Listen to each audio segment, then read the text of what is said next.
गुरुजी री गुज शीश ने लीनी, गुरुजी री गुज शीश ने लीनी, दिया ज्ञान बिचारा। गुरुजी गुज शीश ने लीनी, दिया ज्ञान बिचारा। ज्ञान बैराग गाढ़ा धरौर में, ज्ञान बैराग गाढ़ा धरौर में, भवजल उतरया पारा। ज्ञान बैराग गाढ़ा धरौर में, भवजल उतरा पारा। गुरुजी रे गुज शीश ने लीनी, दिया ज्ञान बिचारा। सत की पाल युक्ति कर बांधी, सत की पाल युक्ति कर बांधी, टूटा विषय चारा। सत की पाल युक्ति कर बांधी, टूटा विषय चारा। पाया भेद अनादि दर्शा, पाया भेद अनादि दर्शा, सतचित आनंद अपारा। पाया भेद अनादि दर्शा, सतचित आनंद अपारा। आनंद तीन जुगति कर जोया, नाम रूप आकारा। आनंद तीन जुगति कर जोया, नाम रूप आकारा।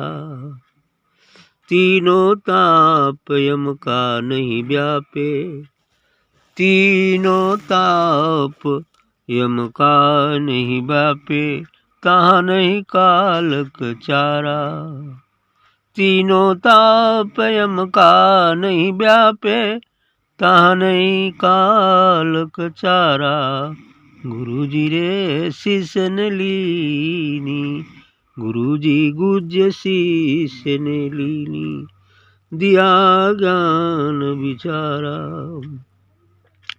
गूंगा की गति गूंगा जाने, निअक्षर निज धारा। गूंगा की गति गूंगा जाने, निअक्षर निज धारा। जल में चंद्र कबहू ना भीजे, ओही भीव हमारा। जल में चंद्र कबहू ना भीजे, ओही पीव हमारा। धन सुख राम मिला गुरुपुरा, धन सुख राम मिला गुरुपुरा, मिट गया तिमिर अंधेरा। धन सुख राम मिला गुरुपुरा, मिट गया तिमिर अंधारा। ईश्वर राम जुगति कर जोया, ईश्वर राम जुगति कर जोया, अक्षय अगम अपारा। गुरुजी रे गुज शीश ने लीनी, दिया ज्ञान विचारा। ज्ञान बैराग गाढ़ा धरौर में, भवजल उतरा प्यारा, भवजल उतरा पारा। गुरुजी रे गुज शीश ने लीनी, दिया ज्ञान बिचारा। हाँ, गुरुजी रे गुज शिष्य ने लीनी, मैंने गुरुजी ने कृपा करके यदि शिष्य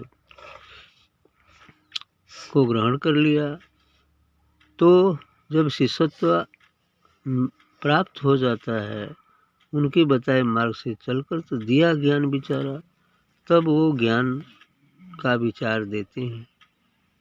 ज्ञान बैराग गाढ़ा धरूर में भोजल उतरे अपारा। और उस समय ज्ञान जब ज्यों ज्यों बढ़ते जाता है तो बैराग भी बढ़ते जाता है। ज्ञान बैराग गाढ़ा धरूर में, और जब बैराग होते जाएगा तो दिन त्याग भी हो जाएगा मन ही मन। भले शरीर संसार में हो लेकिन त्याग हो जाता है। ज्ञान वैराग गाढ़ा धरुर में भवजल उतरा प्यारा। और जब त्याग हो जाता है, हम शून्य हो जाते हैं, इच्छा रहित हो जाते हैं, विचार शून्य हो जाता है, तभी संसार सागर से हम पार हो जाते हैं, अर्थात अपने घर चले जाते हैं। फिर कहते हैं कि सत की पाल युक्ति कर बांधी, टूटा विषय अचारा। गुरु जो है एक सत्य की पाल लगा देते हैं। सत्य की पाल का मतलब होता है कि जैसे नाव को खेने के लिए यदि जिधर की हवा चलती है तो उसके विपरीत दिशा में एक तो पाल लगा देते हैं। जब लंबी यात्रा नावों से करना होता है तो एक मजबूत कपड़े की पाल बनी होती है और उसको खंभा गाड़े रहते हैं, सब बांध देते हैं। अब बिना खे नाव जो है खुद हवा के वेग से चलती चली जाती है, क्योंकि हवा उस पर लगता है तो उसको ढकेलता है। जो ढकेलने का काम उस खेने से करते थे वो मिट जाता है और उधर चलता है। हालांकि अब तो वो भी बन गया है, क्या बोलते हैं, इंजन से भी चला रहे हैं सब, है ना, नाव वगैरह को, है ना, इस तरह भी होता है। लेकिन ऐसा नहीं, शक्ति चाहिए कुछ उसको तो हवा की शक्ति से चलता था। तो सत्य का पाल लगा देते हैं। सत्य के पाल लग जाने से विषयों का प्रभाव उतना नहीं हो पाता है। सत्य की पाल युक्ति कर बांधी, टूटा विषय अचारा। जब सत्य की पाल लग जाती है तो धीरे धीरे मन नियंत्रण में आना शुरू करता है और धीरे धीरे संसार की वास्तविकता समझ में आने लगती है और फिर धीरे धीरे उससे वैराग भी होता है। तो टूटा विषय अचारा, पाया भेद अनादु दर्शा। और इस भेद को पाने के बाद जब हम शून्यता में चले जाते हैं तो वो अनादि, जिसका न आदि है न अंत है, अनादि है, अनंत है, उस निर्वाण, उस अनाम का दर्शन हो जाता है। पाया भेद अनादु दर्शा। अब वो अनादि सोचता है वो है क्या, सच्चित आनंद अपारा। वो सच्चित आनंद स्वरूप है। सत, चित और आनंद, अर्थात क्षर, अक्षर, निअक्षर, अलख, अगम, अनाम, ये एक ही, ये तीन चीज़ों को तीन भागों में बांट दिया गया है। क्षर काल ब्रह्म क्षर है, वो भी ब्रह्म है। इसके बाद जो आत्मा है वो अक्षर ब्रह्म है, यानी चित्त है। और जो परमात्मा जिसे कहते हैं, जो अनाम है, सद्गुरु है, वह जो है निअक्षर है, उसका कभी किसी काल में नाश नहीं होता है। अंत में आत्मा भी परमात्मा में विलय हो जाती है, लेकिन परमात्मा ही एकमात्र शेष रहता है महाप्रलय में भी। ये बात, वह अनाम सच्चित आनंद। आनंद तीन जुगति कर जोया। ये तीन आनंद है, ये सच्चित और आनंद जुक्ति से पा गया, नाम रूप अकारा, यानी इनका नाम पा गया, इनको देख लिया, इनका स्वरूप क्या है वो भी पता चल गया। लेकिन सद्गुरु की कृपा से, है ना, इन तीनों आनंद को प्राप्त कर लिया। नाम रूप अकारा, तीनों ताप यम का नहीं व्यापे। यहाँ पहुँचने के बाद ये यमराज के जो तीनों ताप बनाए गए, दैहिक, दैविक और भौतिक, वो तीनों मिट जाते हैं।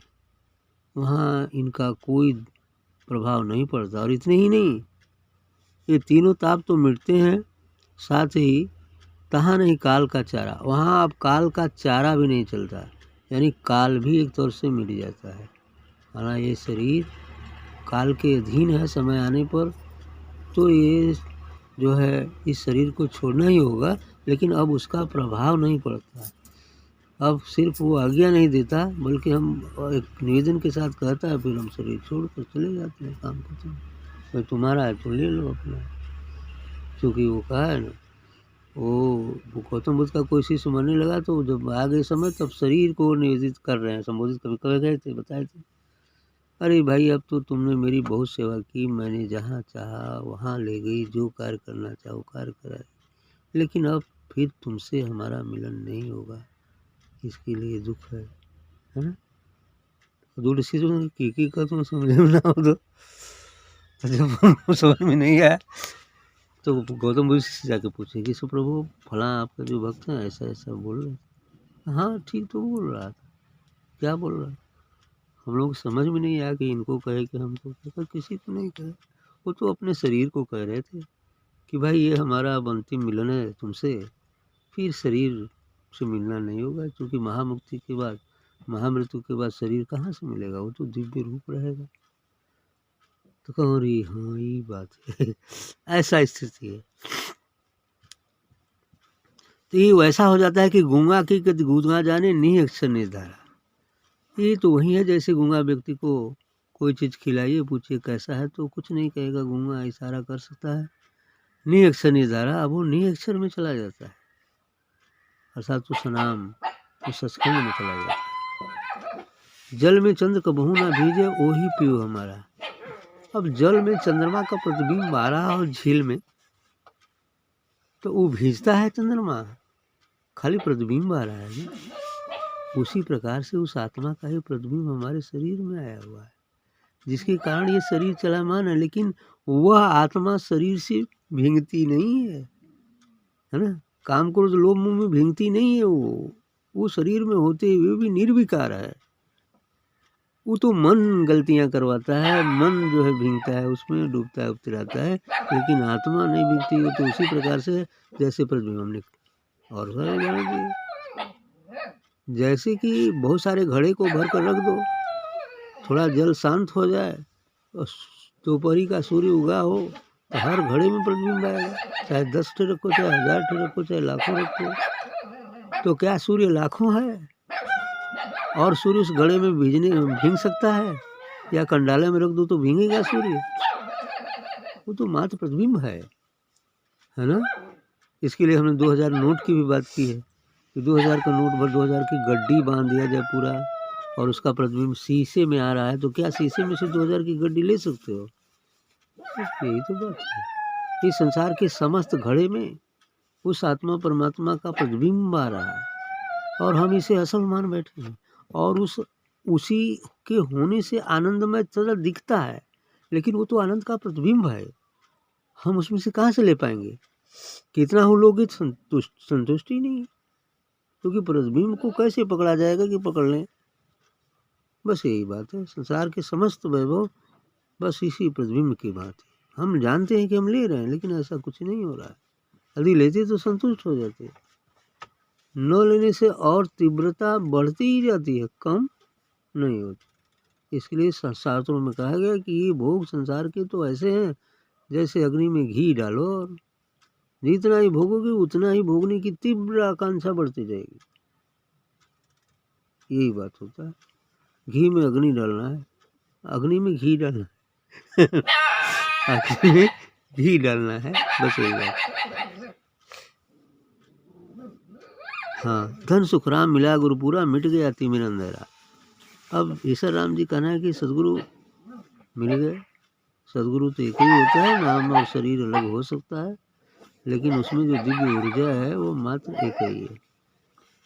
तो धन सुख राम मिलो गुरुपुरा, मिट गया तिमिर अंधेरा। ये जो ज्ञान का अंधेरा था वो मिट गया, ज्ञान का सूर्य उदय हो गया। ईश्वर राम जुगत कर जोया, अक्षय अगम अपारा।